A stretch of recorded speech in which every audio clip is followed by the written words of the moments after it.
આપણી સાથે નાગજીભાઈ ભુવાજી જોડાયા છે સણોદરવાળા. નાગજીભાઈ, સુરેન્દ્રનગર જિલ્લાના ધ્રાંગધ્રા ખાતે કોંઢ ગામે જે છેલ્લા કેટલાક સમયથી ખેડૂતોનો આખો વિવાદ ચાલી રહ્યો છે, ખેતરમાંથી પસાર થતી હાઈ ટેન્શન વીજ લાઇનના થાંભલા નાખવાના મુદ્દે ખેડૂતો અને પાવર ગ્રીડ કંપની વચ્ચે આ બબાલ છે અને આ મુદ્દે રાજકારણ પણ ખૂબ થયું, આપણે જાણીએ છીએ. શું કહેશો સમગ્ર મુદ્દાને લઈને? હા, એક તો તમારી જે મહામંથન ચેનલ જે છે એમને ખૂબ ખૂબ અભિનંદન જી અને આપનો આભાર. આપ મારી સાથે જે કદાચ જે પ્રશ્ન કર્યો એનો તમને જવાબ આપી શકું. હવે બેન, એમાં એવું છે કે ઘણા ટાઈમથી ખેડૂતોએ ઉગ્ર આંદોલન, તમને ખબર છે કે સૌરાષ્ટ્રમાં ચાલી રહ્યું છે. જી જી.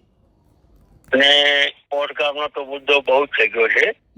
અને એ મુદ્દાની અંદર ચલો આજે સરકાર કોઈ જાણ કર્યા વગર જે પોતાની માલિકી ઉપર, ખેડૂતો ઉપર જે તાનાશાહી પોલીસને ચાલી રહી છે અને 80 વર્ષના વૃદ્ધોને ઘસેડીને એ લોકો પેલા સામેથી એવું કહે છે કે ભાઈ અમને વળતર આપો બેન, કાં તો અમે અમારું ખેતર છે એનું તમને પ્રૂફ આપીએ છીએ, છતાંય આ લોકો કોઈ સાંભળવા તૈયાર નથી.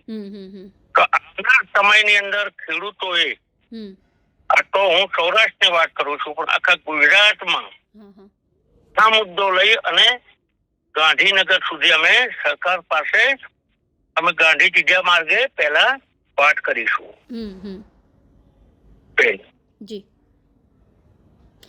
અને જી જી જી જણાવો નાગજીભાઈ. અને જો એમ છતાંય અમારું આનું પરિણામ જે આ મુદ્દાને જે મારે નામજોગ નથી લેવું, એ ઉદ્યોગપતિઓને આપ્યું હોય, એમને સરકાર સાથે મિલી ભગત જે હોય, પણ આનું નિવારણ નહીં આવે તો 27માં સરકારને ભોગવવાની તૈયારી રાખવાની છે. ખેડૂત છે જગતનો તાજ છે અને એ કોઈ પણ વોટ બેંક કહેવાય ખેડૂતથી કે મજૂરથી ચાલતી હોય છે બેન. એટલે સરકારને આવનાર સમયની અંદર બહુ તકલીફ પડશે. તમારા માધ્યમથી હું ગુજરાત કે દિલ્હી સુધી અવાજ પહોંચાડવા માંગુ છું બેન.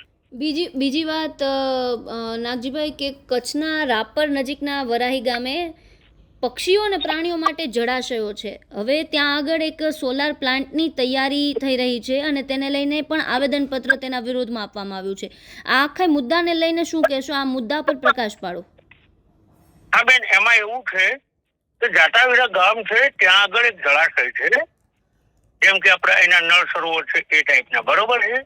ત્યાં પક્ષીઓ, પ્રાણીઓ છે અને મેન તો હું માલધારી છું એટલે માલધારી વિશે પણ થોડી વાત કરવા માંગુ છું. માલધારીઓના નાના જે ઘેટા, બકરા બધા છે, એમને જે ચાવણ છે, જે એમના પર જીવન એ લોકો જે ગુજારે છે, ત્યાં આગળ આ લોકો સોલાર પ્લાન્ટને તૈયારી કરી રહ્યા છે. કાલે અમારા સમાજના અગ્રણી છે, ત્યાંનું બાજુનું ગામ છે જાગીર, ત્યાંના ભીખાભાઈ છે, ભીખાભાઈ આવેદન પત્ર પણ આપ્યું છે અને એ પણ મેં આવનાર સમયની અંદર તો એ બંધ નહીં થાય એના વિશે પણ જ્યાં ત્યાં માલધારીઓ વિશે ને જ્યાં જ્યાં કનડગત થાય છે તો અમે એમાં પણ ગાંધી ચીડિયા માર્ગે અમે સરકાર પાસે વાત પહોંચાડવા માંગીએ છીએ.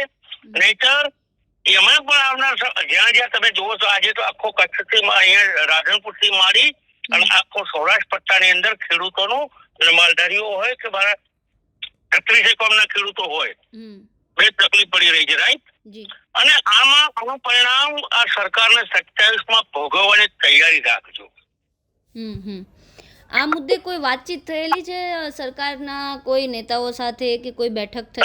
અમારા આગેવાનો સાથે વાત થઈ છે. ત્યાંના ભીખાભાઈ છે, એ ત્યાંના કચ્છના જવાન છે અમારા, એમને પણ સાથે વાત થઈ છે. આવેદન પત્ર પણ કાલે બે આપવામાં આવ્યું છે અને એ પછી નિર્ણય નહીં લેવામાં આવે તો અમે પણ, હું વિહોતર ફાઉન્ડેશન દ્વારા ગુજરાતમાંથી એમને પણ હું માલધારીઓને સમર્થન આપ્યા પછી આ વાત ગુજરાતના તમે પ્રદેશ સુધી અને દિલ્હી સુધી તમારા માધ્યમથી પહોંચે એવી અમારી માગણી છે બેન.